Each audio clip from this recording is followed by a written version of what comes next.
al factor capital en términos de la partija, digamos, de la torta o de las ganancias que producimos, que nosotros decimos son las y los trabajadores en su gran magnitud. Entonces, esto del 50-50, en esa etapa que fueron unas varias décadas. Luego, la dictadura militar de Argentina, su proceso de reformas laborales, estancamiento, si se quiere, de los años 80, en el marco de la crisis de deuda en América Latina, de las democracias débiles. Y bueno, llegamos a lo de la década de los 90, obviamente se vuelve a profundizar ese periodo neoliberal iniciado con la dictadura militar, la última dictadura militar, se profundiza todas las reformas que no pudo llevar adelante la dictadura militar, pero sí generó las condiciones para poder llevarse adelante años después. Bueno, se hicieron en los años 90 en la Argentina, dado por la fuerte precariedad laboral y el deterioro de los ingresos de las mayorías populares, de los trabajadores. ¿Sí? Incluso, y ahora ahí vamos a hablar de eso, del segmento formal en la actualidad. ¿No? Y bueno, no fue a propósito, no fue azaroso, no mencioné el paréntesis sin querer dar una discusión política, pero sí, digamos, hay un paréntesis entre el 2003 y el 2011, diría yo, en la Argentina, donde podemos ver que se redujo esa precarización laboral, índices que alcanzaron casi el 50% de precarización laboral se reduce a casi niveles del 30%. Crecieron los salarios en términos reales, la tasa de desocupación cayó abruptamente, digamos, la tasa de desocupación que alcanzaron niveles ya por la crisis del 2001 con compatibilidad del 20%, bueno, llegamos a niveles históricos del 6%. Bueno, obviamente todo esto tuvo que vincular una política, por un lado una política de empleo clara, ¿no? Paritaria, negociación colectiva, convenios colectivos, etcétera, etcétera. Vamos a hablar de la ultraactividad, de lo que quiere instalar, que bueno, que ya esto de la ultraactividad, y convenios viejos, que no se cambian hace años, ¿no? Falso eso. Y bueno, en el marco de una economía, obviamente que crecía eso, inclusive crecía en algunos años a tasas chinas, crecía exponencialmente, digamos, ¿no? Aún así, si bien se redujo, también hay que decirlo, los niveles de precarización laboral se mantuvieron en niveles altos, digamos, ¿no? Superiores al 30% en la Argentina, como lo decía en un principio. Bueno, nos vamos metiendo igual mejor. Desde el 2012, si se quiere, yo hablo de 2012, porque en 2012 empieza a haber un estancamiento, que a partir del 2015, con mayor claridad, obviamente se profundiza, ya no es un estancamiento, sino que se profundiza el deterioro del salario de las y los trabajadores. Decimos que lamentablemente todos los años, hace más de una década, los laburantes vivimos un poquito peor, ¿no? Entonces, digo porque hay que marcar también en qué coyuntura se dio el cambio del sistema político en Argentina, ¿no? Retrocedimos en poder adquisitivo, crecieron nuevamente los niveles de informalidad, llegando hoy nuevamente a representar el 50% de los trabajadores en Argentina, entre contrapropistas de baja calificación y trabajadores asalariados no formales, supera el 50% de la informalidad en Argentina. Entonces, bueno, estas son cómo fue algunas de las características de este mundo de trabajo que se fue configurando con el crecimiento del trabajo no registrado que ha conllevado a esta fragmentación y a esta desigualdad en nuestro país, ¿no? Ya no es ya rompe con la homogeneidad de la clase trabajadora y se produce una fragmentación, una heterogeneidad y una desigualdad importante. Permíteme cambiar el micrófono porque la gente no está escuchando muy bien. Vos sí, pero no están escuchando, están escuchando bajo. Bueno,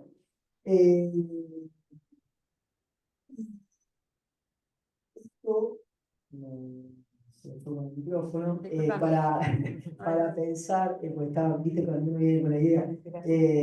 Bueno, y se va configurando esto donde Y quiero pasar a explicar esto de la fragmentación y un poco de la desigualdad, ¿no? En primer lugar, poner en valor, para poner en valor algo, se da con esto de la fragmentación entre aquellos que tienen y trabajan bajo convenio colectivo, ¿no? Y aquellos que no están bajo convenio, ¿no? O no trabajan de manera registrada, ¿no? Ahí se produce una brecha muy grande que se profundiza en el último año entre aquellos que trabajan bajo convenio, aquellos que no. Para mencionar un ejemplo, la industria manufacturera, que 1,8 millones de trabajadores en la industria manufacturera, los que están fuera de convenio ganan la mitad de los que están por dentro del convenio, ¿no? En el comercio, por ejemplo, los trabajadores asalariados no formales ganan el 50% menos de lo que están bajo convenio, digamos, ¿no? Entonces, con esto quiero decir que la precarización laboral no solo tiene que ver con estabilidad laboral, con no vejez garantizada, una vejez digna, una jubilación digna, ¿no? Aporte jubilatorio, sino que también tiene que ver con un montón de derechos que incluye un convenio colectivo, ¿no? Que viene de hace mucho tiempo, sino que también tiene que ver con los salariales, digamos, ¿no? Entonces, se incrementa el trabajo informal, incrementa las brechas salariales en la Argentina, ¿no? Muy bien, precio de la desigualdad, índice de Gini, ahí hoy, ¿no? Y, y esto de la fragmentación también se da de cómo, a su vez, como vemos en nuestros países, que los últimos tiempos no han tenido un desarrollo tecnológico propio suficiente, sino que importamos tecnología, cómo compiten nuestros países, por ejemplo, nuestros países periféricos, compiten por la reducción de costes laborales. Competimos entre nosotros a ver cuál es lo que ofrecemos, la mano de obra más barata para el mercado, ¿no? Y ahí vemos cómo se da y dónde se da y cómo está vinculado a la productividad, ¿no? En las empresas que tienen hasta 25 empleados, que tienen menores niveles de productividad, que son pequeñas empresas, concentran el 82% del trabajo informal. Digamos, de los 3.700.000 trabajadores asalariados no formales, casi 3 millones se ubican en las pequeñas empresas, ¿no? Que está vinculado obviamente a la baja de productividad. Entonces habría que pensar eso. Ayer estuve en una charla del debate de las instituciones del mundo del trabajo, te puedo hablar de una de ellas. Bueno, se hablaba de esto, de la necesidad del diálogo social, de pensar espacios tripartitos, de cómo hacemos para pensar que tenemos, cuál es la configuración de este mercado fragmentado, heterogéneo, etcétera, etcétera, para empezar a pensar políticas de empleo, no universales o generales, sino también poder pensar cómo atacamos esa fragmentación y cómo atendemos. Y esto me llama a pensar en esto de qué políticas deberíamos tener de empleo en torno a las medianas, pequeñas y grandes empresas argentinas.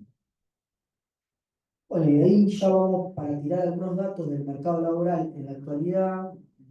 Eh, Podemos decir que el producto hay que decirlo, digamos, independientemente de la posición ideológica, se produjo una recesión enorme en Argentina el último año, un ajuste brutal, no solo sobre el Estado Nacional, sino impuesto a las provincias, vía, digamos, recesión y por lo tanto menores niveles de recaudación y de impuestos coparticipales, pero por otro lado un recorte de las transferencias obligatorias no automáticas fenomenal del Estado Nacional hacia las provincias.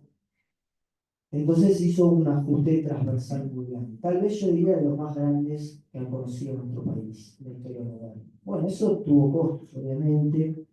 Más de 800.000 personas se sumaron a buscar trabajo, de las cuales 545.000 ya tienen trabajo. Son ocupados demandantes. ¿Por qué? Por lo mismo que le venía diciendo, la plata no alcanza. Son trabajadores registrados, formales, que es este nuevo dato del mercado laboral en Argentina, que ya no es solo el trabajador asalariado no formal, el precarizado, el que no cubría la canasta básica familiar, sino que ya es el trabajador registrado que no cubre la canasta básica familiar. Más del 30% de los trabajadores registrados, más de casi 2,5 millones de trabajadores registrados no cubre la canasta básica familiar en Argentina. Entonces eso, lo que yo decía, estas 545.000 nuevas personas ocupadas demandantes representa que hay un 18% más de personas que están buscando trabajo. Para ponerlo en diferentes gráficos, ¿sí? Una cada 4 personas que participan del mercado laboral está buscando trabajo. 4 de cada 10 son pobres, una es indigente, ¿no? Trabajadores ocupados, ¿eh? Estamos hablando de...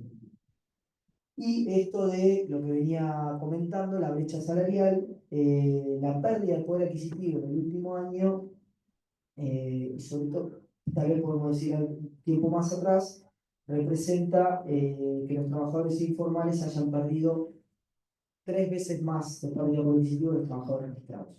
En el último año, los trabajadores registrados perdieron cerca de una caída de población del 122%, una caída real hasta marzo del 11%, con un estancamiento de una cierta recuperación, obviamente, que no termina de recuperar, pero en líneas generales es una caída del 5% de los trabajadores registrados a hoy real, en los trabajadores informales supera el 15%, ¿no?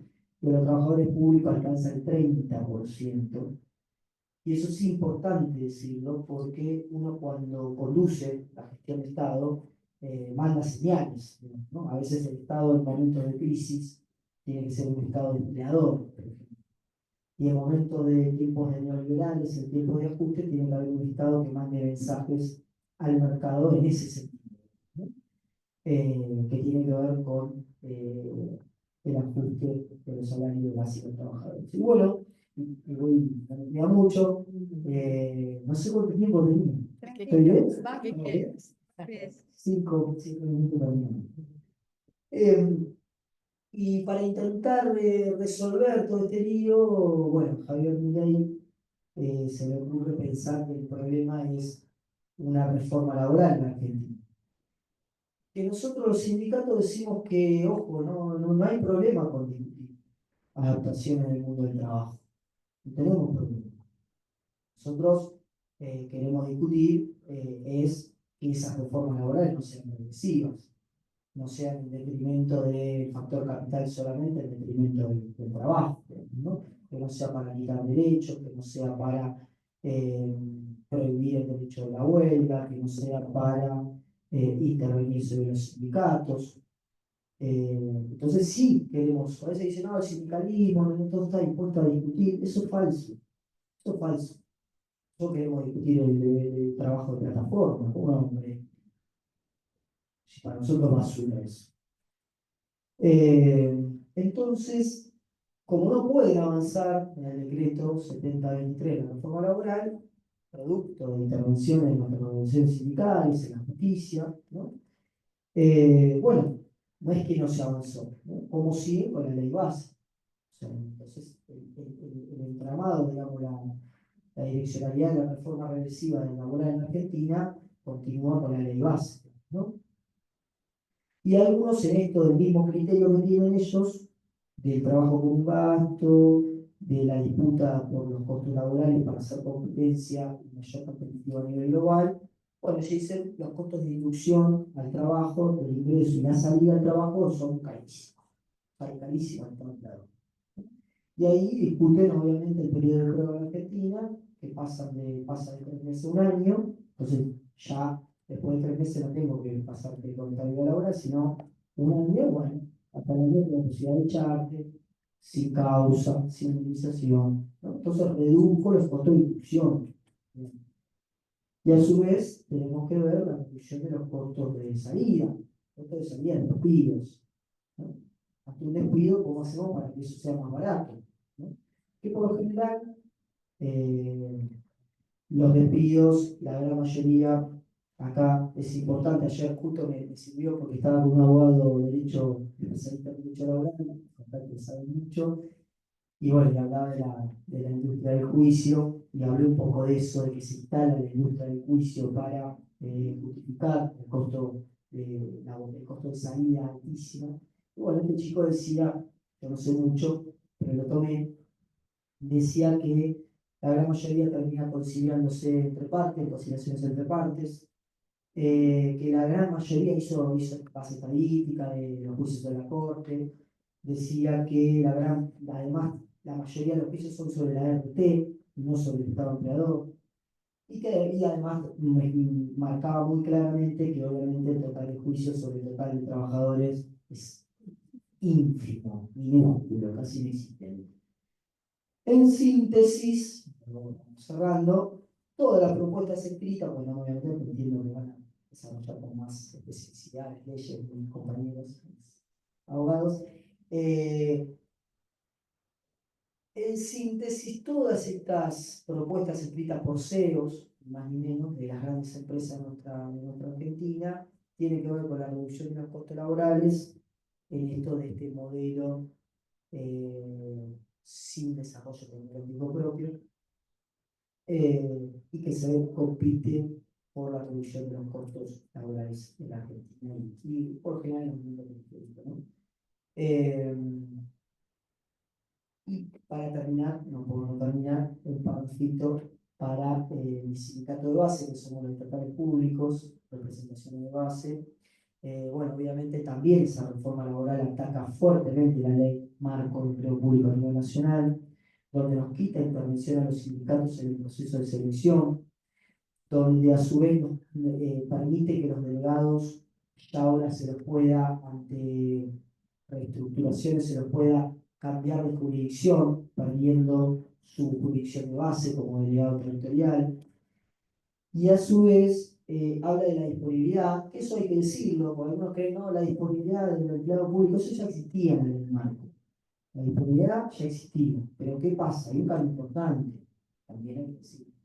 Antes la disponibilidad estaba en el marco de reestructuraciones del Estado. Y el Estado tenía la obligatoriedad de notificarlo menos de 3 meses para la publicación, etcétera, etcétera.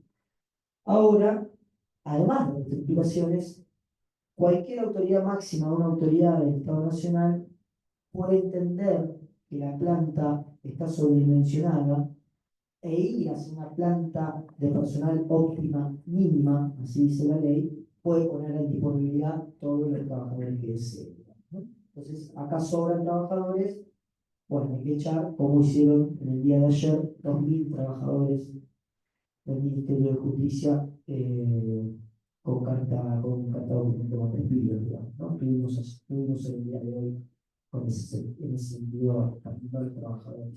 Así que, para terminar, la solución, lo ha mostrado siempre la historia, no es lo micro solamente, sino que es lo macro. Y dar soluciones al empleo y la calidad de vida de los trabajadores y las trabajadoras en la Argentina y en el mundo tiene que ver no solo con pensar que una reforma laboral puede mejorar las condiciones de vida de la población, sino que tiene que ver con mejorar las condiciones macroeconómicas o construir un modelo de desarrollo. Y para nosotros ese modelo de desarrollo tiene que ser basado en la soberanía, el trabajo y la producción. Muchas gracias.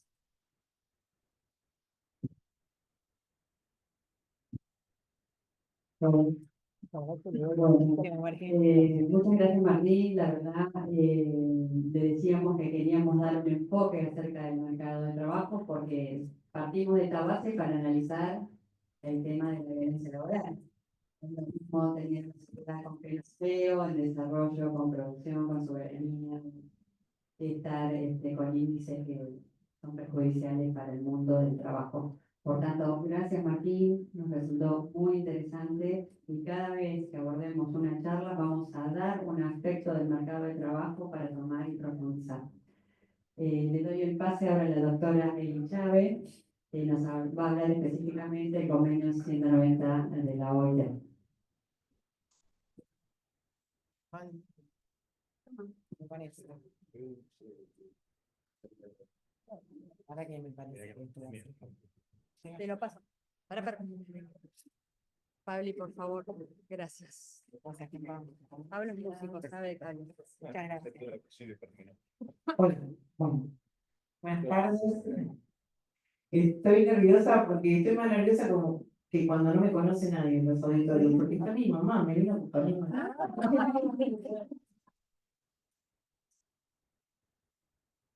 Así que imagino, Siempre bienvenida, señora.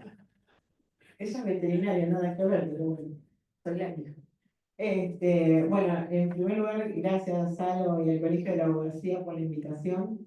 Qué lindo volver al colegio donde uno nuevamente se siente, ¿no? Como que están en su casa. Y la verdad que es un placer. Mariana, también me encanta compartir este panel con vos. Igual que a Martín lo veo cada vez que se hacen paritarias en el ministerio, que pasan todos por mi oficina, por la puerta, ¿no? Porque no.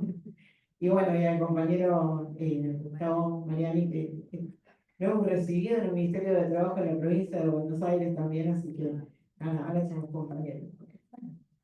Bueno, algo que les quiero contar, yo soy directora de violencia laboral, pero vengo militando hace rato cambiar el nombre a mi dirección porque parece que estamos militando la violencia. Entonces, habría que, por favor, lo pueden tomar, de erradicación, de prevención de violencia laboral. Me parece que es más pertinente, ¿no? Porque si no, así que bueno, dicho eso, y otra cosa que quería decir, tomando un poquito lo que había dejado Martín respecto de los despidos de los compañeros en Nación, contarles que lamentablemente nosotras, junto con mi directora provincial, tenemos un recorrido muy cortito, hace 2 años que estamos, que se creó el espacio, y la verdad que, nada, necesito expresar mi reconocimiento a nuestros compañeros de Nación, de la Oficina de Asesoramiento y Violencia Laboral, que venían trabajando desde la época en que Tomás fue ministro, que fue quien nos convocó, y lo primero que hizo este gobierno nacional fue echarlos como perros, porque esa fue la manera. Nos enteramos por la tele que los estaban echando. Entonces es un poco así, la verdad que es lamentable porque han sido tan generosos y generosas con nosotros en provincia que, nada, yo asumí el compromiso del lado auditorio que me vaya a sentar, quiero hacerlo visible, quiero hacerlo ponerlo de manifiesto, y quiero reclamar y esperar en que en algún momento nuestros compañeros Chicho y Patricia Sáenz volverán a su lugar, porque es de ellos y de que les pertenece.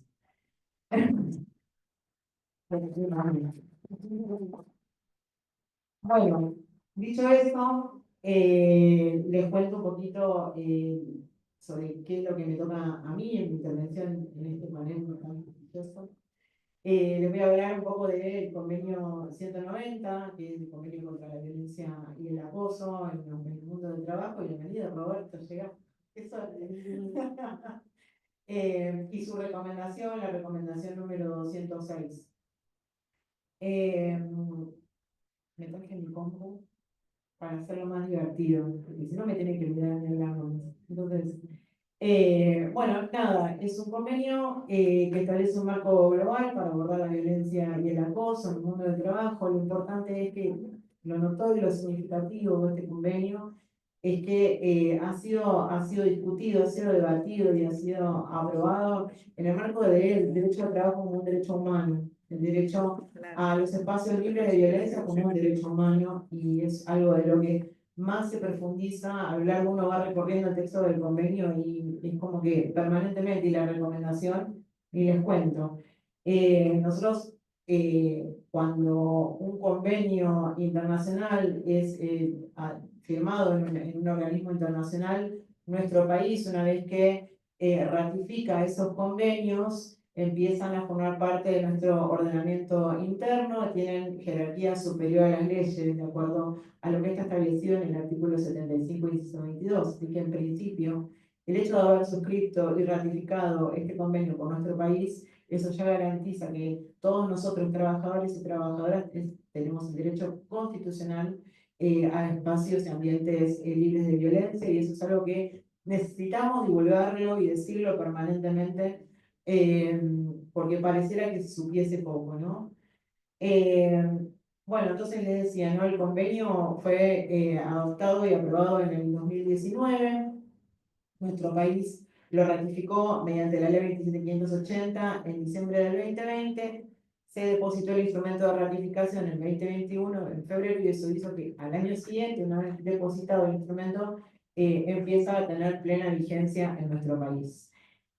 En febrero de 2022 entra en vigencia el 190 y en junio de ese mismo año la provincia de Buenos Aires, el gobernador de la provincia de Buenos Aires decide poner en marcha en el marco del Ministerio de Trabajo de la provincia de Buenos Aires áreas específicas para el abordaje y tratamiento de las violencias. Con lo cual también es algo también digno de que sea puesto en relieve porque va un poco de la mano de una decisión política de nuestro gobernador de poder garantizar también a los trabajadores y trabajadoras del territorio bonaerense, o por lo menos intentar y empezar a transitar este camino hacia los espacios libres de violencia. Bueno, este convenio tiene unos principios que son un poco como la raíz o la columna vertebral, ¿no? Sobre lo que ha sido debatido y aprobado. El primero es el derecho de todos los trabajadores y las trabajadoras a vivir en espacios libres de violencia y acoso. Hoy decíamos, ¿no?, que en el marco o entendido este derecho como un derecho humano, y en el marco del trabajo decente y el respeto de los derechos fundamentales. Recién Martín hablaba, ¿no?, del tema de nosotros, y aparte, sobre todo los abogados laboralistas, también hablamos mucho de la progresividad de los derechos laborales. La verdad que en este momento estamos sintiendo un poco que esa progresividad que tanto defendemos y por la que tanto trabajamos está en peligro. Vemos que estamos como desandando algunos caminos. De todas maneras, poder defender este tipo de instrumentos y este tipo de normas es una tarea permanente, y mientras nosotros podamos tener un micrófono y podamos defenderlos y podamos decir de qué se trata y que acá estamos, lo seguiremos haciendo. Y sobre todo este convenio habla del derecho a la igualdad de todos y todas los trabajadores y a la no discriminación. Con respecto al tema de la discriminación, es algo que también empezamos a decir nosotros en nuestros auditorios,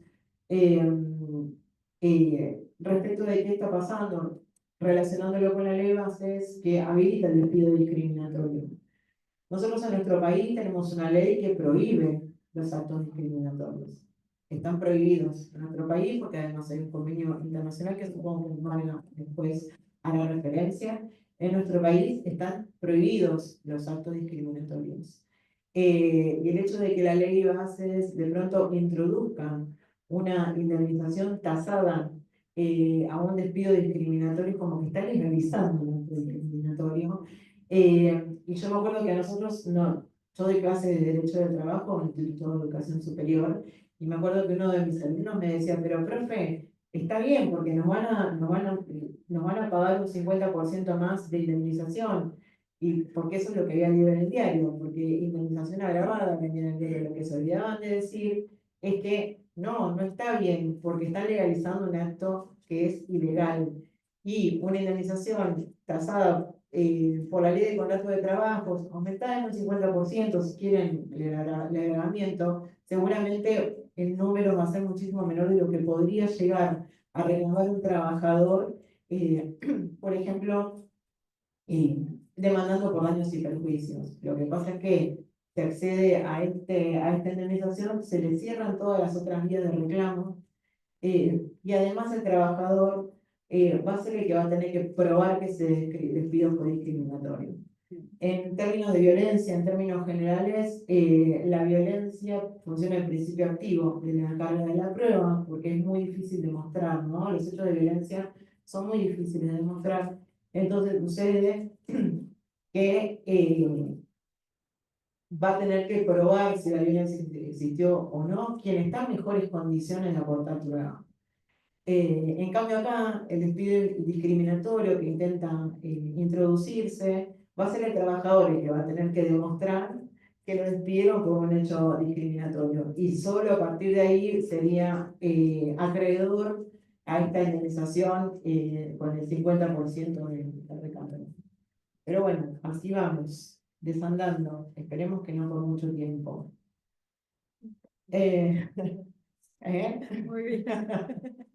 Bueno, sí, lo que pasa es que algo que no dije, que yo soy artista, además, entonces me sale. No van a dar mucha seriedad, porque eso me siento Directo.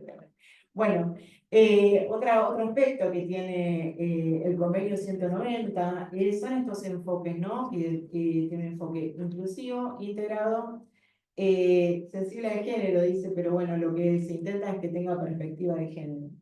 El enfoque inclusivo lo que significa es que la mirada del convenio en cuanto sobre qué trabajadores y trabajadoras tienen derecho a reclamar por este convenio es mucho más amplia de la que estamos acostumbrados.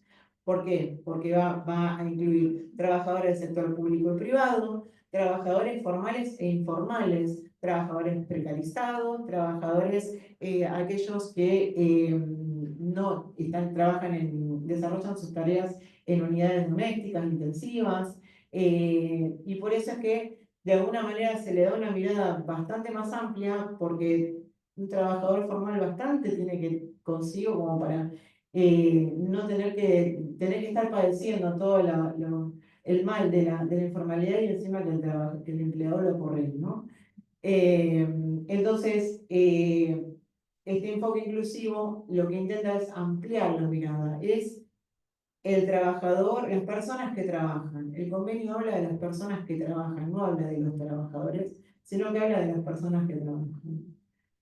En cuanto al enfoque integrado, lo que de alguna manera el convenio intenta es que cada vez que se abordan situaciones de violencia se haga con una mirada de integralidad.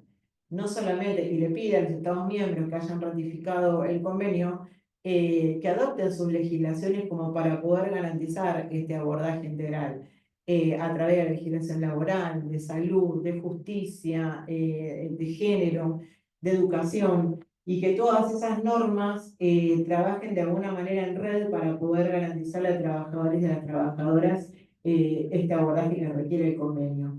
Y además, por un lado, legislación, pero políticas públicas también, ¿no? Integrales. Nosotros quienes trabajamos en este tipo de abordajes estamos acostumbradas a la red. Sin la red no podríamos, la verdad, trabajar y desarrollar nuestra tarea.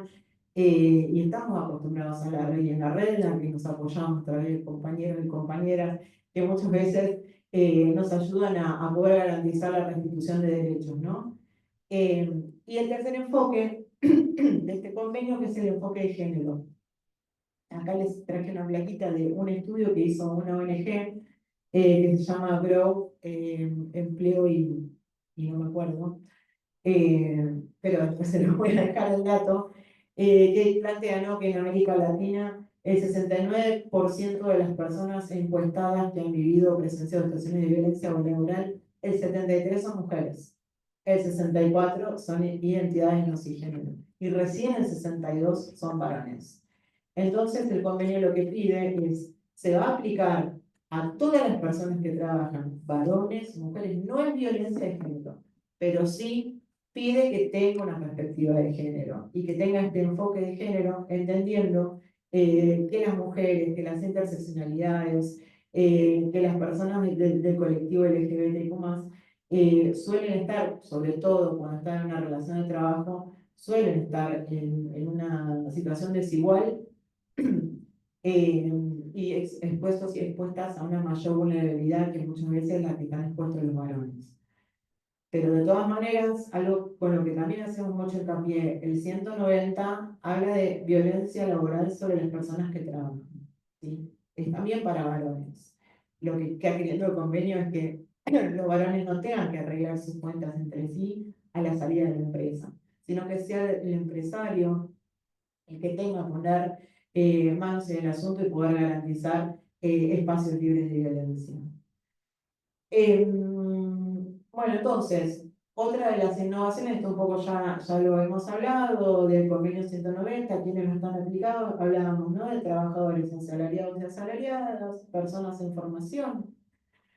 Cuando hablamos, ¿no?, de precarizaciones laborales, las pasantías, aprendices, que si bien no existe la relación de trabajo a la que estamos acostumbrados nosotros en términos formales, son personas que trabajan y también van a estar bajo el amparo del convenio 190. También voluntarios y voluntarios, voluntariados, donde muchas veces no hay como retribución en la percepción de la remuneración en términos laborales, pero son personas que trabajan.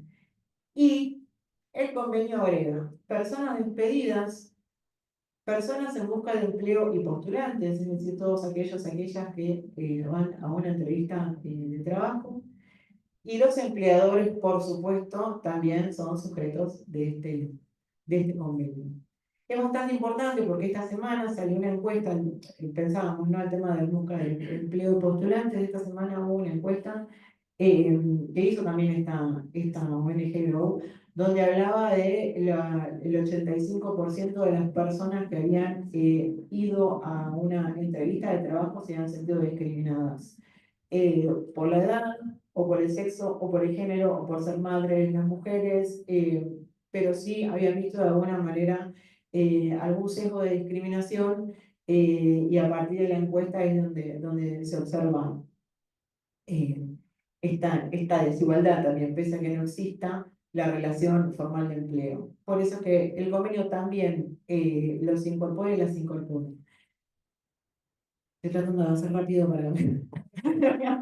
Bueno, otra innovación enorme del convenio 190 son las situaciones comprendidas. No solamente son las situaciones de violencia hacia dentro de las paredes del establecimiento, la empresa, la oficina donde yo estoy trabajando, sino que el convenio habla de el mundo del trabajo.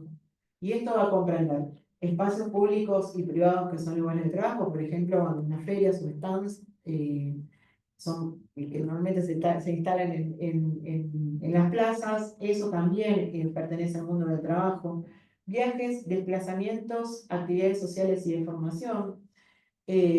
Por ejemplo, la fiesta de fin de año, me ha tocado abordar la situación de una trabajadora que fue abusada cuando volvía de la fiesta de fin de año.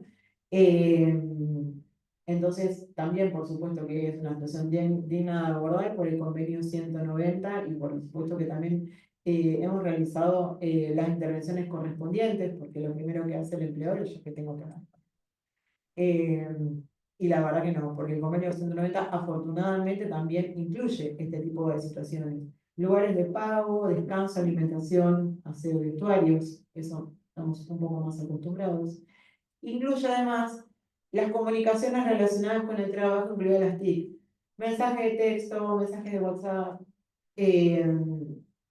todo lo que tenga que ver con las tecnologías de la comunicación, hace especial hincapié en que van a estar incorporadas. Porque, ¿qué pasa acá? Algo que introduce el convenio. Nosotros estábamos acostumbrados que el móvil, para que se configurara el móvil, tenía que darse cierta sistematicidad, ¿no? Entonces tenía que ser una conducta sistemática que afectara la dignidad del trabajador. Acá el convenio dice con que una vez se dé y que produzca un daño tal que perdure en el tiempo. A mí siempre el ejemplo que mejor se me ocurre es a través de divulgar fotos, ¿no? De un compañero o una compañera. Una vez que yo lo divulgué una vez, la comparto una vez, pero una vez que subió, se pierde todo el control. Hay un caso que me decían el otro día que hay una película de Netflix que está el caso de una trabajadora italiana que no soportó el acoso del resto de sus compañeros, ya tenía una relación con un compañero de trabajo. Cuando esa relación se rompe, el compañero no tuvo mejor idea que reproducir fotos íntimas entre su espacio laboral. La compañera no soporta tanto acoso, tanto hostigamiento y tantas burlas, y tanta risa, y tanta humillación y tanta vergüenza que termina suicidándose, lamentablemente. Pero bueno, afortunadamente el convenio también está introduciendo y nosotros también tenemos que reclamarle al empleador que se haga responsable de esas conductas. Bueno, los trayectos, ¿no? Entre el domicilio y el lugar de trabajo, el otro día un amigo me dijo que no era una situación de violencia porque había sido en la puerta de la empresa y el compañero le había pasado con el auto por arriba. Sí, vemos bastantes situaciones y tratar de eximirse de responsabilidad porque había sido en la puerta de la empresa, no fue puertas adentro, entonces no. Y ahí salimos nosotros, ¿no? Con el convenio 190, bla, bla, bla, bla. Pero bueno, son todos los ámbitos que están incorporados a partir de la incorporación del 190, valga la redundancia. Y otro aspecto también del 190 nuevo, la violencia de las terceras personas. Y va también a incluir el 190 Por ejemplo, pensemos en los call centers, los cajeros en los supermercados, las cajeras en los supermercados, los que tienen que hacer los telemarketers, los compañeros y compañeras trabajadores de la salud, eh, que de pronto tienen que relacionarse con terceras personas que nada tienen que ver con la relación de trabajo y sin embargo son demasiadas las veces que reciben agresión y violencia por parte de terceros ajenos, ¿no? Entonces, el convenio dice el empleador, la empleadora también tiene que hacerse responsable de esas situaciones. Si yo estoy si estoy en el supermercado eh, y de pronto no pienso que va muy lenta la cola, no me la puedo agarrar con el cajero. Y no puedo insultarlo, y no puedo agredirlo, y no puedo ofenderlo. Pero el responsable de eso no es el trabajador que se tenga que defender en soledad, sino que es el empleador el que tiene que además instalar normas hacia adentro de su empresa que le garantice a ese trabajador que pueda trabajar y hacer su trabajo dignamente y en paz, ¿no? Bueno, es otra de las incorporaciones, la verdad que es bastante interesante del convenio. Nos ha tocado también trabajar con este tipo de situaciones. Desgraciadamente bastante variopinto, ¿no? Los abordajes que nos tocan realizar desde el ministerio. Digo desgraciadamente porque es increíble la imaginación de las personas agresoras a la hora de ejercer violencia. Y hay situaciones en las que decimos, no puede ser. Y la verdad que no puede ser, pero es. Y desgraciadamente falta todavía militar bastante la situación, eh, la entrada en vigencia del 190, la entrada en vigencia, aparte de las normas que hay en género y violencia por razones de género que ya existían desde hace bastante tiempo, ¿no? Vamos, acá les dejo hablando un poco de por qué es que resulta importante tener en cuenta el tema de las entrevistas laborales, si estoy adentro de la empresa, si estoy afuera de la empresa.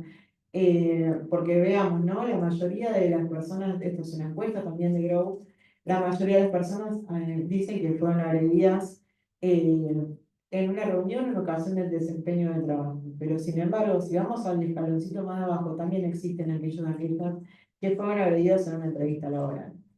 El 5% de los entrevistados fueron mujeres que denuncian que manifiestan que fueron agredidas en una entrevista laboral y el 2% fueron varones que también manifiestan que fueron agredidos en una entrevista de trabajo. Y acá, bueno, un poco los tipos y conductas de violencia y de acoso, esto ya estamos un poco más acostumbrados. Nosotros en términos generales abarca la violencia física, la violencia psicológica, la violencia sexual, eh, simbólica, también bastante institucional. En algunas empresas estas violencias se pasan de ser de lo laboral y se terminan transformando casi en violencias institucionales. Y veamos, ¿no? Que la que está a tope es la violencia psicológica y es porque es la más difícil de probar, porque a mí me pegaron y probablemente tengo un moretón. Ahora, si todos los días me están agrediendo, todos los días, tiramiento ese que es como la gota que va dando la piedra, probablemente también tenga muchas consecuencias físicas y psicológicas, pero que son las más difíciles de demostrar. Y también es difícil demostrar que esas consecuencias, esos padecimientos que yo tengo físicos y psicológicos se deben a que estoy padeciendo hostigamiento. Afortunadamente, se va haciendo visible, de a poco se va haciendo visible, que no es que tengo un jefe que tiene un mal día, o que es así, bueno, no podemos hacer nada contra eso. Afortunadamente, los trabajadores y las trabajadoras de a poco van comprendiendo que hay situaciones que hay que hacerlas visibles y hay que denunciarlas, y por eso es que de pronto estos datos dan un poco así, ¿no? Con estos números. Y esperen que me acuerde para qué le había agregado. Mecanismos para abordar la violencia. Bueno, también se les preguntó a estos trabajadores y trabajadoras si hacia dentro de sus organizaciones sabían que hubiera algún tipo de mecanismo, protocolo, norma de buena conducta, algo hacia dentro de la organización, un poco para prevenir estas situaciones de violencia. El 51% de mujeres y 50% de hombres decían que no tenían ni idea, en el caso de que las hubieran, no se han divulgado, o que directamente no estaban implementadas. ¿Y por qué traigo a colación este tema? Porque algo de lo que habla, ay, se me porque algo de lo que habla mucho el convenio 190 es el trabajo en prevención, sensibilización, porque el abordaje, cuando a nosotros nos toca el abordaje de la situación de violencia, el daño ya está produciendo, estamos llegando un poquito tarde. Entonces, cuanto más nosotros podamos profundizar en la prevención, sensibilización, desnaturalización, son todas opciones, ¿no? Pero son todas palabras que significan cosas distintas. No es normal hablar un poco de esto, ¿no? De que no es que tiene mal carácter o no, que eso sí me lo tengo que bancar. Tenemos que desnaturalizar esas conductas. Hay que desnaturalizar esas conductas. Esto que pasa mucho en masculinidades, ¿no? De que las cosas las tienen que resolver entre ellos y que no cómo lo vas a hacer visible, cómo lo vas a ir a denunciar. Hay que desnaturalizar esas conductas. No es normal, no está bien. Entonces, un poco el convenio lo que nos pide es esto, ¿no? Que las empresas se pongan al hombro también, además de los estados miembros, pero que las empresas también se pongan un poco al hombro estos niveles de orientación e información. Tres cosas pide. Por un lado, la orientación e información, tanto a trabajadores y trabajadoras como a mandos medios, mandos gerenciales, porque estamos todos en lo mismo. Somos todos partes de la empresa y todos debemos capacitarnos en la temática. A los sindicatos también les pide o manda el convenio y la recomendación 206 que se trabaje mucho en la desnaturalización y en la sensibilización de estas temáticas. La segunda herramienta, no solamente cursos, ¿no? Sino que sean jornadas, que sean campañas agresivas de visibilización de la temática, que al trabajador le quede claro que en la empresa donde él está o ella está trabajando no se tolera la violencia laboral. Y es fundamental, la única manera, yo a veces de los sindicatos digo, si hay que pegarle un cartel en la puerta del gerente, le pegamos un cartel en la puerta del gerente, pero es importante, ¿no? Que podamos nosotros trabajar todos como empresa, trabajadores, trabajadoras, mandos medios, en desnaturalizar y en sensibilizar. Y una herramienta muy importante son los mecanismos de protección y reparación a través de protocolos. Un trabajador, una trabajadora debe saber qué puerta golpear, con quién hablar, quién lo va a atender, qué es lo que se va a hacer una vez que haga visible una situación, porque por supuesto, si yo no sé qué va a pasar con mi denuncia, yo jamás voy a denunciar, porque no sé si van a haber represalias, no sé si van a haber abordaje, no tengo ni idea. Entonces es necesario y es importante también que las empresas, junto con las organizaciones gremiales, se sienten a discutir un protocolo de abordaje de situaciones de violencia en los espacios de trabajo. Todo esto hace, ¿no? También a la prevención, porque si hay trabajadores que saben que hay un protocolo y que va a pasar a partir de la denuncia de un protocolo, también va a desalentar conductas violentas hacia dentro de la empresa. Y un poquito ya para terminar, y te dejo, Marga, capaz que me quedo con ¿no? Perdón. Te juro que te van rapidísimo. Contarles un poco cómo trabajamos en provincia de Buenos Aires. Ahora nos hemos quedado un poco solos porque trabajábamos mucho en articulación con nuestros compañeros y compañeras del ex Ministerio de Trabajo de la Nación. Pero sin embargo, no renunciamos, ¿no? Porque yo a mí siempre me gusta decir que las causas que uno asume hay que militarlas. Y en eso estamos. Es un área bastante chiquita, pero bastante terca. Y con ganas y con convicción. Entonces, de a poquito, desde que iniciamos nuestro recorrido, son dos años apenas, pero sentimos que hemos trabajado bastante, hemos logrado diseñar una guía de protocolo de abordajes de situaciones de violencia en cada una de las delegaciones de nuestro ministerio. Nosotros tenemos 46 delegaciones regionales y otro tanto de subdelegaciones, son como 100 puntos y algunas oficinas más, ¿no? Son más de 100 puntos en todo el territorio de la provincia de Buenos Aires, donde trabajadores y trabajadoras van a poder ir, acercarse y contarle a nuestros compañeros y compañeras del Ministerio de Trabajo lo que les está pasando. Y además, a través de esta guía, como para que en todo el territorio el abordaje sea similar, hemos capacitado especialmente a todos nuestros compañeros, conciliadores laborales, asesores letrados y asesoras letrados, eh, porque el abordaje de una situación de violencia es bastante distinto a lo que nosotros como abogados y abogadas del Ministerio de Trabajo estábamos acostumbrados, que participamos en conciliaciones, audiencias, y este abordaje tiene un protocolo totalmente diferente, son gestión de buenos oficios, no hay conciliación, no hay dos partes en las que se tienen que poner de acuerdo, porque no son dos partes que se tienen que poner de acuerdo, porque primero por la desigualdad, ¿no?, que hay entre quien agrede y quien es agredido, y porque además es la parte empleadora quien tiene que hacerse cargo de garantizar espacios libres de violencia.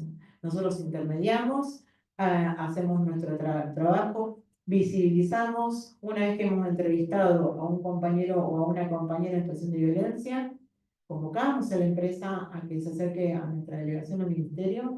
Vamos a contarle que existe esta situación, tenemos esta denuncia, esta situación, y ahora te vamos a hacer tu parte. Hay que adoptar medidas. Nos va bastante bien, afortunadamente. Por supuesto que tenemos empleadores reticentes que no quieren saber nada, que terminan desgraciadamente despidiendo a los compañeros porque les resulta mucho más fácil. Pero sin embargo, nuestra labor tiene que ver también con la concientización, con tratar de ver que es un problema y que hay medidas de reparación, hay maneras de resolver esto sin que se despida a las personas agresoras, porque no siempre tampoco deben ser pasibles de un despido. Nosotros trabajamos intentando cuidar la fuente de trabajo, más en estos tiempos en los que no abunda. eh, pero bueno, nada, sepan que, y también les vamos a pedir la divulgación, ¿no?, que en cualquier delegación o subdelegación del Ministerio de Trabajo de la Provincia de Buenos Aires tenemos compañeros y compañeras que se han capacitado especialmente para atenderles, entrevistarles, escucharles. A veces no es necesario el abordaje y termina con ser oídos, oídas, con eso es suficiente. Pero bueno, nada, por lo menos la garantía del espacio de escucha está. No garantizamos resultados, es imposible garantizar resultados porque es un trabajo muy, muy de hormiga que venimos dando.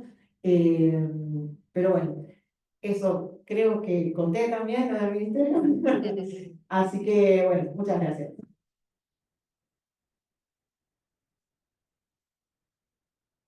Bueno, yo de parte de Marga, queríamos que hable Soledad Chávez porque nos da las herramientas a los trabajadores del derecho, abogadas y abogadas, pero también a la sociedad en su conjunto porque nos describe todo el cuadro de situación a donde ir a llegar para una prevención o la ayuda concreta en un caso puntual.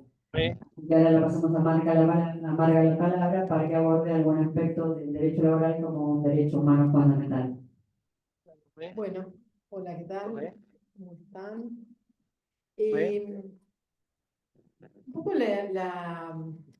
el abordaje digamos, del derecho al trabajo, los derechos que hacen al trabajo, tanto en su faz colectiva como en su faz individual, porque me parece que eso también son avances, digamos, que ha tenido el derecho y las luchas de los trabajadores a lo largo de los años han llegado, digamos, a un estándar de derechos en materia de derecho laboral que es realmente muy interesante cuando hablamos de lo que son pactos, convenciones, tratados internacionales, la propia OIT, más allá de que siempre eso está acompañado de los vaivenes de los gobiernos de turno y demás, creo que sí hay un estándar jurídico interesante como para poder defender situaciones, que un poco es lo que los abogados, abogadas tenemos que hacer en distintos ámbitos y también lo que los trabajadores y trabajadoras demandan. En ese sentido también, en primer término, querría como un poco referirme a lo que decía Salomé, que hemos conversado como una estrategia de trabajo para el año que viene, que es esta idea de que, digamos, los observatorios sean activos, efectivamente activos, y decidimos hacer un recorte temático porque podríamos haber pensado otros temas que son, que necesitan tanto de una mirada y de un apoyo y de una intervención, como podría ser, por ejemplo, no sé, niños y niñas o tantos temas que tienen que ver con los derechos humanos. Pensamos en esto porque pensábamos a La Plata como una región, como históricamente ha sido concebida, como La Plata, Berisso, Ensenada, que históricamente ha sido, digamos, un polo que ha concentrado el trabajo, pero también con mucho trabajo estatal. Me parece también que esa división entre el trabajo en el empleo privado y el empleo público es importante tenerla en cuenta y que también la legislación y también a través de la lucha ha avanzado mucho en ese sentido. Entonces, esto que queremos hacer el año que viene es trabajar en una suerte de trabajar de la mano de la sociedad, con los trabajadores, las trabajadoras, con asociaciones sindicales, si eso se planteara también, en función, y también con nuestros colegas, digamos, en función de poder darle entidad y poder darle visibilidad. O sea, estos colegios son, digamos, representantes de la matrícula, pero también tenemos que tener un compromiso con la sociedad. Y un poco la idea entonces de trabajo y lo que hemos delineado es eso. Respecto de dos o tres cosas nada más quiero decir, porque sería como muy largo hablar sobre todo lo que habría para hablar de esto, pero sobre, digamos, el derecho del trabajo como un derecho humano, tenemos que decir que es un derecho humano fundamental y además que está relacionado con otros derechos, digamos. Que se viole el derecho al trabajo, que no se pueda garantizar, implica la vulneración de muchísimos otros derechos. No, me parece que eso es importante saberlo como trabajadores y como abogados también, porque muchas de las cuestiones se litigan y es importante tener en cuenta eso. El marco normativo internacional es importante tenerlo en cuenta. También, digamos, la protección de los derechos como lo que estaba en este sentido, por ejemplo, trayendo Sole en un recorte de lo que es la violencia laboral, de los ámbitos, el derecho a los ámbitos libres de violencia, también tiene que ver con otro, digamos, nudo de lo que es el derecho del trabajo, que es la relación empleador-trabajador, que tiene, por supuesto, una profunda disparidad de recursos, de posición, digamos. Hay alguien que da el trabajo y otro que hay alguien que da el trabajo y hay otro que puede trabajar o no en función de que alguien le dé un trabajo o deje de dárselo, indemnizándolo o no. Entonces, se juegan muchísimas cuestiones que están, digamos, de la mano de la dignidad humana, que es como la característica fundamental de los derechos humanos.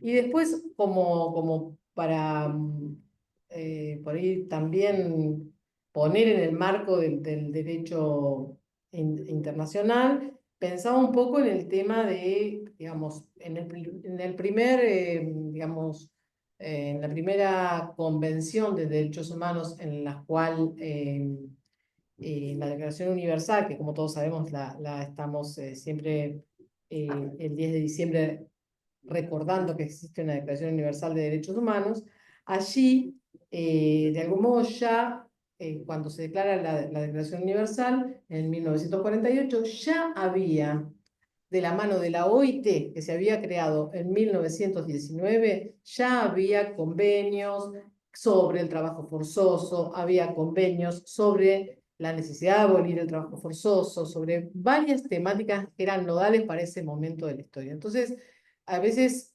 me parece necesario también traer a colación los ámbitos internacionales, en este caso la OIT, además que tiene como una característica particular, el hecho de ser representantes de los estados y que un poco replica lo que es la paritaria en cierto sentido, ¿no? Donde está el Estado, donde están los trabajadores, donde están los empleadores. Y eso ha dado sus frutos en muchos momentos de la historia.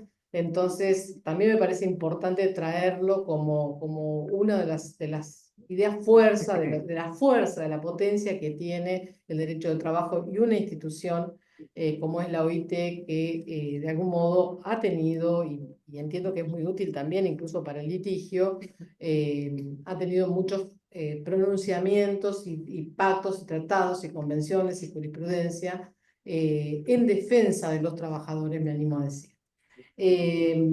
Porque como, bueno, el mundo de la violación de los derechos de los trabajadores es infinito, la verdad es que la OIT siempre va a ser un aporte, porque muchas veces también, lo digo un poco como, digamos, problema, hoy la idea no es hablar de eso, pero muchas veces también cómo la justicia responde a este tipo de cuestiones, o sea, con mucha demora, los juicios laborales en este momento en nuestra provincia están demorando muchísimo, bueno, se están designando ahora nuevos jueces, esperemos que eso pueda dinamizar el proceso, pero la verdad es que es como un problema en sí mismo no mirado desde la dimensión de los derechos humanos, porque eso que es la interdependencia de derechos, alguien que no tiene un trabajo pierde muchísimos otros derechos, y eso es algo muy potente y muy importante a tener en cuenta.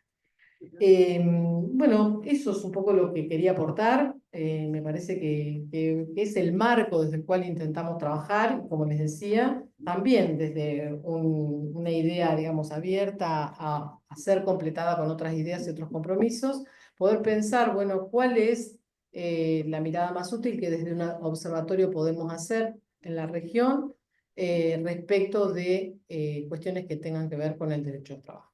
No,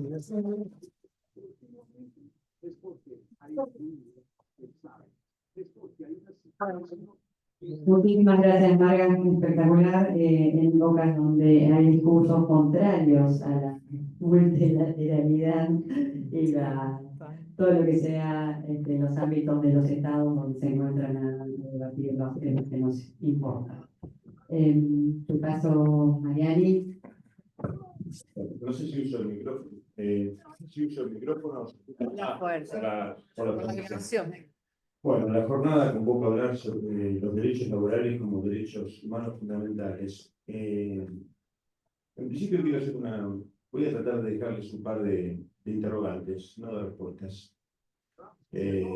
Considero que estamos en un cambio de época y todas mis intervenciones, inclusive en el ministerio, en mi estudio jurídico, parten de tratar de comprender esta nueva realidad, no como una época de cambio, sino como un cambio de época. Digo esto porque si yo creo que porque sopla viento pampero del oeste, ¿no? Cuando yo era chico, el viento pampero establecía 5 o 6 días de estabilidad climática. Venía viento frío, viento sur, salía el sol, el tiempo se secaba. Hoy sopla un día o unas horas viento sur, de repente cambia el este, tenemos una sudestada. El mundo está cambiando. El mundo está cambiando porque el cambio climático, mal que le pese al señor presidente, es una realidad. Entonces, mis miradas del mundo y mis miradas de nuestras acciones y del sentido de las cosas que hacemos se funda en esta mirada distópica. Una mirada que se puede explicar tranquilamente con un libro y 2 películas. 1984 de George Orwell, nos están mirando todo el tiempo, nos escuchan todo el tiempo, no hace falta que les dé ejemplo. Podemos hablar de miel, abejas, y en un rato tenemos una publicación sobre cómo hacer la apicultura en casa. Y las otras dos películas son Volver al futuro y Matrix. Pero en este momento me siento Marty McFly en Volver al futuro 2, en la línea del tiempo donde Biff Tannen se adueñó de la ciudad. Y es su padrastro, y es todo negro, es todo al revés del mundo que él conoció. Siento que todo lo que hemos construido, lo que la civilización avanzó, que nunca fue lineal, fue como dijo Giambattista Vico, siempre fue corsi y recorsi, ¿no? Recorrer y volver a recorrer. Hubo tiempos de avance y hubo tiempos de retroceso. Y en la historia de la humanidad, el trabajo fue siempre una actividad humana, creadora y transformadora de la realidad. Cultura, ¿no? El cazador-recolector, el sapiens cazador-recolector, deambulaba por el mundo, tomaba lo que necesitaba, era un tipo de individuo. El sapiens conquista y arrasa a otras especies como el cromañón, el neandertal, pero arrasa también con otras especies, ¿no? Como yo cito siempre, luego de haber leído a Harari, este historiador israelí, como cuando el Sapiens llega hace 40.000 años, 30.000 años a Oceanía, había 10 tipos de marsupiales. Y hoy queda uno, que es el canguro, que es el que conocemos nosotros. Con esto estoy adelantando una idea que tengo. Creo que la humanidad está en peligro. Nosotros como especie estamos en peligro. Y hace un tiempo atrás, yo pensaba, creía, no deje de creerlo, pero estoy tratando de mutar ese pensamiento. Un tiempo atrás, digo 30 años, que es nada en la historia de la humanidad, ¿no? Pero leí un libro de Jeremy Rifkin, que se llama El fin del trabajo, era el principal asesor laboral de Bill Clinton, un economista también, y el hombre planteaba que la tecnología desplazaba mano de obra. Yo ya no sé por qué el número de revolución industrial que estábamos, qué sé yo, la cuarta, la quinta, vamos, la 5.0, bueno, la que sea. Siempre la tecnología desplazó mano de obra, ¿sí? Seguramente con los primeros instrumentos de navegación, con el sextante y la brújula, el vigía, el palo, empezó a carecer de tanto valor, ¿no? E inclusive hubo avances que son muy ponderados por todos nosotros, pero que también nos fueron quitando características que hacían a nuestra humanidad. Estamos hablando de trabajo y derechos humanos, dos cosas que hicimos desde que somos sapiens. Trabajo y derechos humanos, porque a lo mejor no estaban reconocidos los derechos, pero éramos humanos y sabíamos qué cosas nos correspondían. Entonces les decía que Rifkin hablaba del fin del trabajo en el enfrentamiento entre la clase trabajadora y la disponibilidad de la técnica. La técnica, ¿sí? La bomba centrífuga, la herramienta específica como la llave Stilson o la francesa. Hoy nos enfrentamos a otro desafío. En aquel momento, por supuesto, cuando Rifkin lo planteaba, decía cada vez va a haber menos trabajo asalariado dependiente porque cada vez más la maquinaria eficiente, robotizada, operada, diseñada por hombres, operada por hombres, propiedad de los hombres, que son los dueños del mundo, desplaza mano de obra. Bien, ahí empezamos con alguna mirada un poco más asistencialista de los desplazamientos, y es, focalizando en la Argentina, es en la década del 90, con la transformación del modelo capitalista estatal que había construido el general Juan Domingo Perón, donde se genera ese famoso tercio fluido, que lo seguimos denominando tercio y hoy es la mitad, ¿no? Pero bueno, hoy día la hipótesis o la tesis de Jeremy Rifkin y de Julio Bodio, porque Julio Bodio, el gran sociólogo argentino, ya lo planteaba en los 90 en la Argentina, hoy es una lucha por la supervivencia de la especie contra la inteligencia artificial. Y excepto que alguien me logre demostrar que nosotros vamos a poder controlar a ese animal nuevo, por animal obviamente es un oxímoron extraordinario, pero a ese dispositivo, yo creo que la humanidad está en riesgo. Y Margarita decía que es tarea de los abogados y es tarea militante, decía Sol hoy también, y el compañero también lo señalaba como dirigente sindical, y nosotros lo hemos hecho. Y yo no solo me siento en Volver al Futuro 2 por la realidad distópica, me siento porque estoy haciendo lo mismo que hice en los 90. ¿Sí? Planteando, gracias a esta gran creación que son los derechos humanos, la consolidación, porque los derechos humanos quizás existieron siempre, faltaba consagrarlos, y todo el constitucionalismo social, a partir de las famosas constituciones de Querétaro y de Weimar del 19, del 20, que fueron plasmadas luego en normas y el bloque de constitucionalidad que se incorporó a través de la Constitución del 94 y todas las normas del OIT y el Convenio 190, y hay infinidad de herramientas. Yo les podría decir en este momento la opinión consultiva 27 del año 2021 emitida por la Corte Interamericana de Derechos Humanos, interpretando lo que son los derechos a la sindicalización, los derechos a la negociación colectiva, los derechos de huelga, que son derechos humanos fundamentales, dicho por la Corte Interamericana de Derechos Humanos, sin perjuicio de lo cual nada de todo eso fue obstáculo para que, casi como el huevo de la serpiente, ¿no? Estamos celebrando 30 años de la Constitución del 94. Una Constitución que sostuvo un núcleo de coincidencias básicas, y agregó infinidad de derechos con los cuales nosotros estamos todos contentos. Los derechos del ambiente, los derechos de los pueblos originarios, la acción de amparo, los derechos de los consumidores, infinidad. Pero también estableció los DNU y el mecanismo de balotaje. Y hoy nosotros estamos viviendo esta distopía de Liv Stannen gobernando la ciudad, gracias a un mecanismo de balotaje que es absolutamente antipopular y la herramienta de los DNU. Miren, hasta 1989, en el Estado argentino, desde la Constitución Liberal de Alberti, se habían sancionado 25 decretos de necesidad y urgencia, que la Corte había convalidado.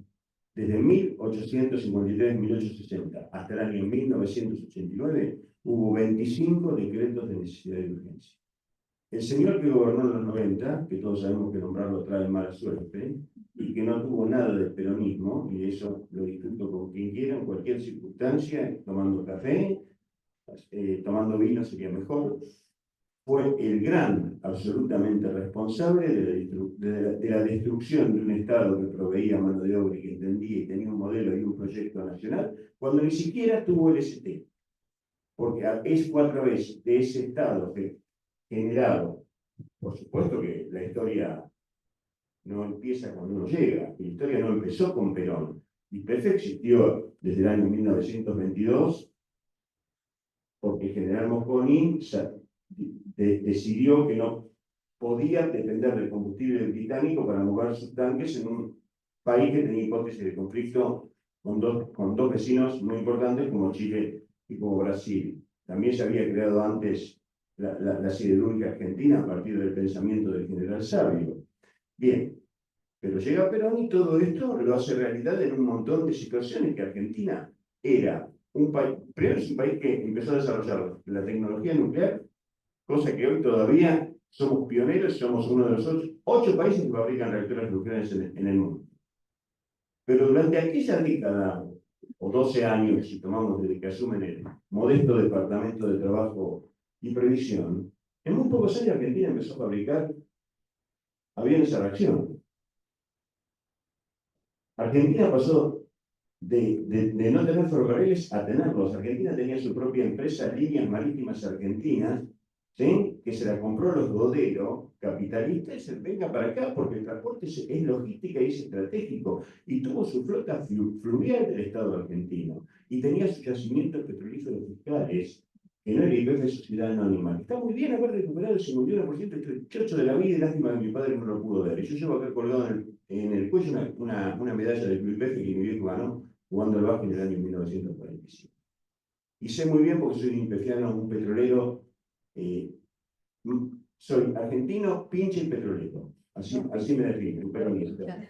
Muy bien. Bueno, entonces, creo que estamos en riesgo.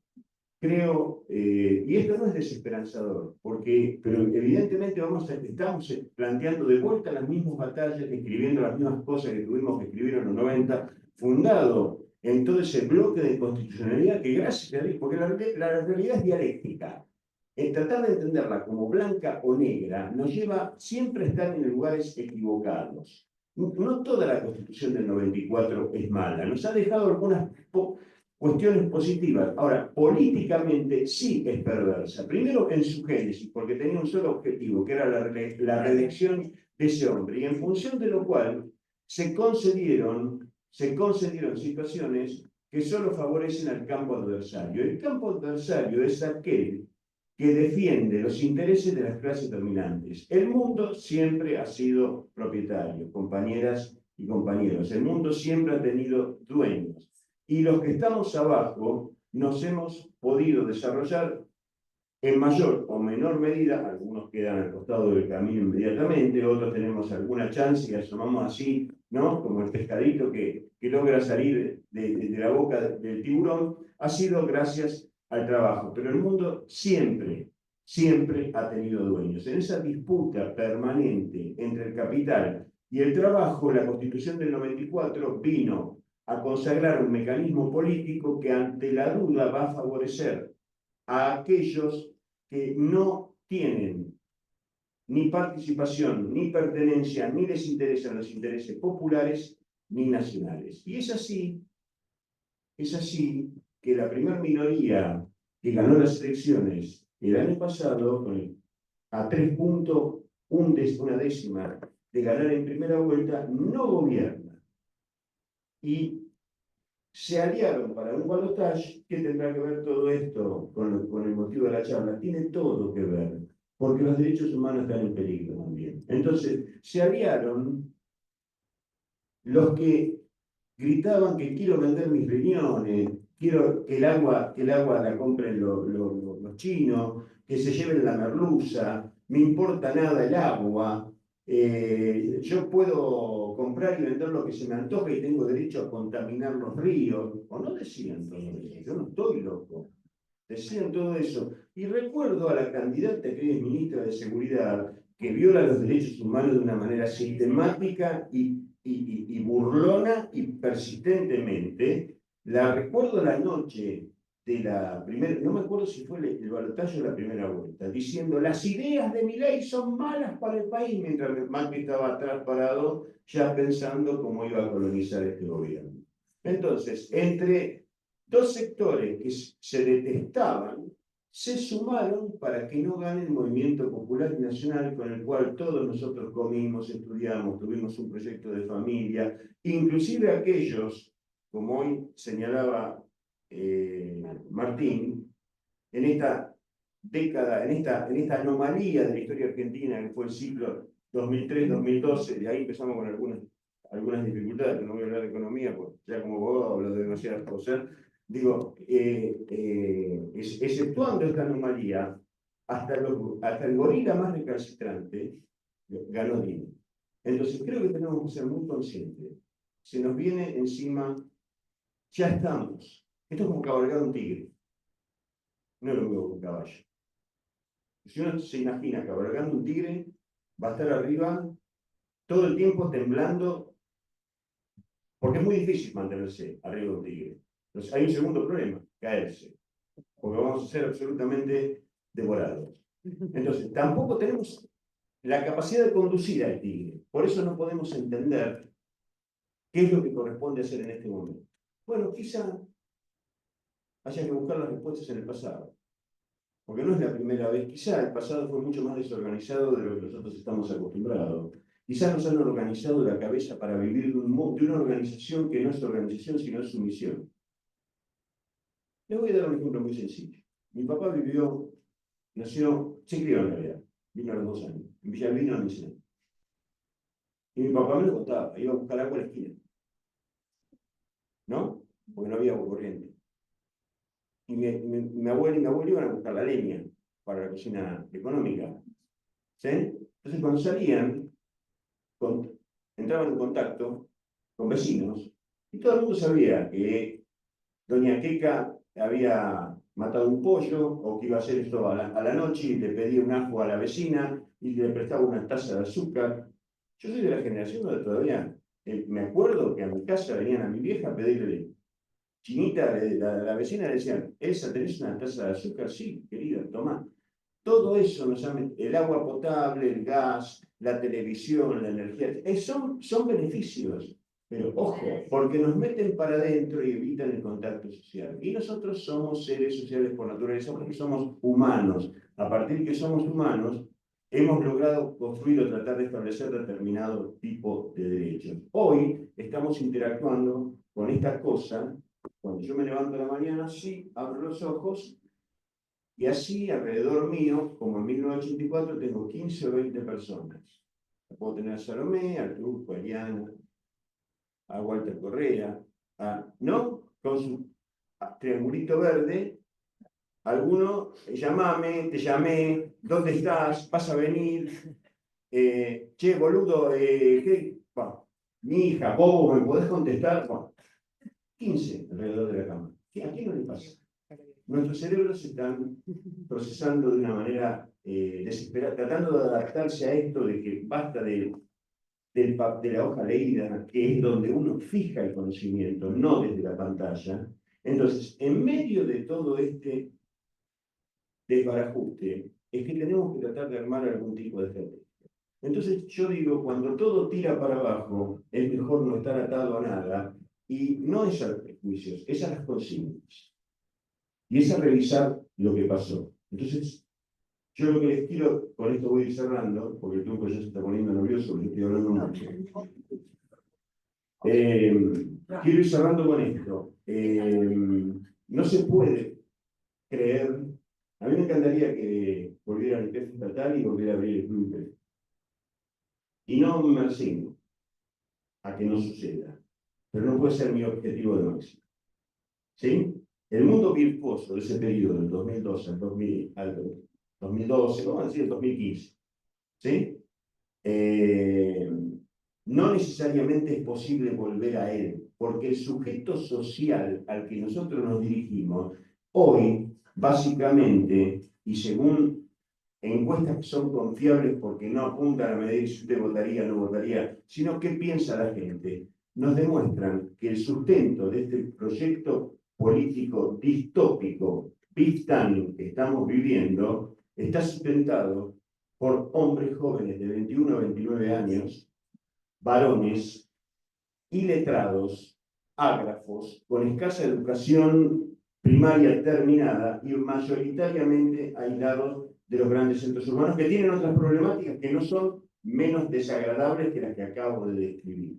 Entonces, no podemos ir a decirle a la gente que no, porque vos con el trabajo asalariado, ¿de dónde lo saco el trabajo asalariado? El trabajo, ¿de dónde lo saco? Va a haber. Ahora, tenemos que ver ese camino, que es un camino militante de compromiso y de controvertir. Yo no vengo acá a que me aplaudan, ni vengo acá a que inmediatamente estén de acuerdo conmigo. Pero quizá haga falta pensar en Keynes, quizá haga falta pensar en algunas reflexiones que Trotsky hizo en su exilio en México, quizá haga falta pensar en Perón, en algunas cosas que dejó escritas, ¿no? Porque Argentina tiene una virtud, está ubicada en un lugar del planeta que no tenemos conflictos por ahora, raciales, religiosos. Por supuesto que tenemos niveles de violencia que son importantísimos, como vos hiciste referencia al 85% de personas que en una entrevista, en una situación laboral, han sufrido violencia. También es cierto que en relación a Latinoamérica dicen que el resto no la tiene. Ahora, la verdad, yo creo que en el resto de Latinoamérica no se mide. Acá el tema es que afortunadamente todavía lo medimos. Y estamos en el culo del mundo en un montón de aspectos. Pero también es cierto que no estamos ni siquiera en condiciones de defender nuestro territorio. Un territorio que tiene todos los recursos que el mundo va a necesitar para un futuro que donde empiecen los conflictos bélicos regionalizados, sea en Ucrania, que está explotada, sea en el mar de la China, por la guerra de los semiconductores, o sea en cualquier, bueno, ni hablar en Israel, Líbano, Medio Oriente, donde detone un artefacto nuclear va a haber migraciones, como pasa siempre, la gente escapa de las guerras y de las hambrunas, y tenemos un vasto territorio despoblado y con todo lo que el mundo necesita. Entonces creo que los primeros derechos humanos son los derechos de los argentinos, es decir, con esto estoy ventilando mi posición nacionalista, porque no creo en un internacionalismo vacío y declamativo, y creo que hemos adelantado tanto el tema de que los derechos, pero después cuando los derechos pueden ser volteados por un loco que agarra y echa mano, que gana con un instrumento antipopular que está consagrado en la Constitución, que hay otro instrumento que no lo mencioné, pero es la ley de coparticipación inmodificable, entonces las provincias están históricamente desfinanciadas. Y además tiene a mano el sistema de los DNU, pero listo, no hay derecho que se mantenga en pie. Y si no, veamos todo lo que han hecho, que les aclaro, y con esto sí, definitivamente termino, nos han tirado hojarasca por la cabeza con la ley base, con todo. Lo único que les importa es el RIGI. El RIGI saben lo que son: el agua, los minerales, los hidrocarburos, la pesca, la carne, la soja. Es lo único que les interesa poder sacarlo. Bien, dicho esto, me parece que es una buena forma de que nos vayamos todos bien abajo, bien desanimados, pero con la convicción y el compromiso militante, porque, como decía Charlie, no nace una flor todos los días al sol. Muchas gracias. Muchas gracias. reflexiones no estaban en la grilla de la charla, pero son bienvenidas siempre. La democracia, las distintas voces para reflexionar. Lamentablemente son casi las 8 de la noche. Copina. Bueno, les quiero agradecer. Primero, un aviso parroquial. Quiero saludar al subdirector del Conservatorio de Derecho Laboral, que está conectado online.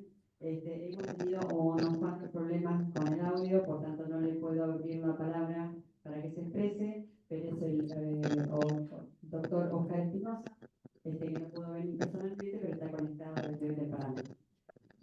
Bueno, y agradecerle a todos y a cada uno. Si alguno quiere hacer una pregunta, nos quedamos hasta las 3 de la mañana.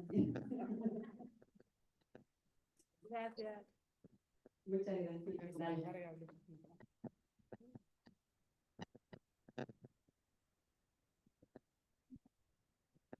Hola, bueno, primero la prueba para los dos. Gustavo. Bueno, lo primero, en cuanto a lo de la IA y que esté en peligro de especie, puedes buscar lo de las leyes de Asimov, que es con lo que se rige todo lo que es la construcción de las IAs. A mí me encanta el tema. Isaac Asimov. Sí, de hecho hay una película que habla de eso. Y el problema que pasaría si no se cumple. La pregunta viene por este lado. ¿Cómo piensan que puede encararse una reactivación económica de cara al 2027, teniendo en cuenta que, siendo que sos un país periférico a nivel económico, y que vas a tener los recursos que el mundo va a buscar el día de mañana, siendo que vos necesitas justamente el componente tanto capital como tecnológico, ¿qué piensan que se puede hacer desde el Estado para poder implementar la tecnología necesaria para que Argentina pase a ser uno de los focos importantes a nivel de creación? Por ejemplo, el tema de los semiconductores. No sé si sabían que el gran conflicto se da por Taiwán, porque solamente está en Taiwán y Corea del Sur, las dos fábricas de todo lo que ustedes tienen en la computadora, todo, literalmente se fabrica con silicio, que Argentina tiene acá, haces un pozo acá, Argentina es el segundo país en el mundo con más silicio en el planeta, pero estadísticamente hablando, o sea, todo el suelo argentino tiene silicio, a diferencia de otros países. Salud, Eso se una va a venir a consulta buscar, para la gente o lo vamos a de necesitar para explotar la nosotros. doctora Le paso la Cardoso pregunta a del Martín derecho para que... laboral. ¿Cómo piensan que lo que puede llevar a darse desde ese lado? ¿Qué rol están teniendo las ARC respecto a las consecuencias de A la ver, violencia laboral, tanto física creo que cómo piensa Milei, como como terminó prevención Gustavo con el rígido. en los riesgos de trabajo? Ellos pretenden, porque ellos no tienen un plan de desarrollo de mediano y largo plazo para la Argentina. Ellos tienen un plan de saqueo, tienen un objetivo, tienen táctica para ese objetivo, cumplen sus misiones, sus resultados y nos vamos. Y eso es el RIGI, que es ni más ni menos que saqueo, digamos, ¿no? Que es garantizar condiciones jurídicas de rentabilidad, etcétera, etcétera, 30 años, y a cambio de llevarse todo, digamos, ¿no? Entonces, creo que la gran apuesta de sostenerse 8 años, que es su objetivo, para cumplir todos los deseos del saqueo, digamos, con 4 años no les alcanza, no para constituir un programa de desarrollo, etcétera, etcétera. Bueno, necesitan ganar la elección intermedia ahora y las elecciones del 2027. Eso, tal vez si al Rígiles funciona, tal vez si el Fondo Monetario Internacional ayuda, y si el pueblo se banca, como se viene bancando un ajuste tal vez el más grande de la humanidad, bueno, hay 3 condiciones importantes, objetivas por un lado y subjetivas por el otro, que podría darse tiempos de augurio, por lo menos para mí, para el gobierno de Javier Milei en Argentina. Eso no quiere decir que haya una un escenario de augurio para el pueblo y para la clase trabajadora, digamos, todo lo contrario. Así que bueno, después, como dice Gustavo, yo creo que sí, hay mucho que ya se escribió, hay mucho que ya se hizo. O sea, que hay mucho que ya se escribió sobre lo que se hizo, digamos, ¿no? Entonces creo que pensar un modelo de desarrollo con mayores niveles de soberanía es imposible pensar de cara para adelante la política sin un programa. O sea, la política tiene que dejar de discutir cargos y tiene que constituir un programa de mediano y largo plazo en Argentina que discuta cómo hacer en un mundo que discute lo verde, una Europa que discute lo verde, la Agenda 2030, un mundo hacia la transformación tecnológica que está en disputa, como decía Gustavo, entre esos países de la emergencia china, asiática, estatistas, centralistas, con planificación financiera, con planificación productiva, bueno, cómo esa disputa entra en el terreno del occidente, los grupos del G7, entre otros. Creo que se fortalecen los estados y no lo que está haciendo Milei, todo lo contrario, ¿no? Entonces, discutir eso, que la derecha, la Argentina, que representa a Milei, es un histórico y es una excepcionalidad, digamos, por eso caracterizarla y estudiarla es parte de la etapa también. Pero bueno, creo que el campo nacional y popular ha tenido propuestas, tiene propuestas para un modelo de desarrollo en Argentina, digamos, ¿no? Me parece que hay que ir a estudiarlas, volver a revivir gran parte de eso y poder avanzar en ese modelo de desarrollo. No sé, eso tengo como para poder. Muchas gracias, Martín. Una sola preguntita más, que ya los tendré que ir los expositores. ¿Alguien quiere decir algo más? Después de ¿Estamos eso, bien? Bueno, muchísimas gracias a todos, gracias por el apoyo, es un montón, son casi las 8 de la noche, un día jueves 19 de diciembre, o sea, ya es muchísimo. Así que les agradecemos a los que vinieron acá a aportar con la palabra, la verdad es que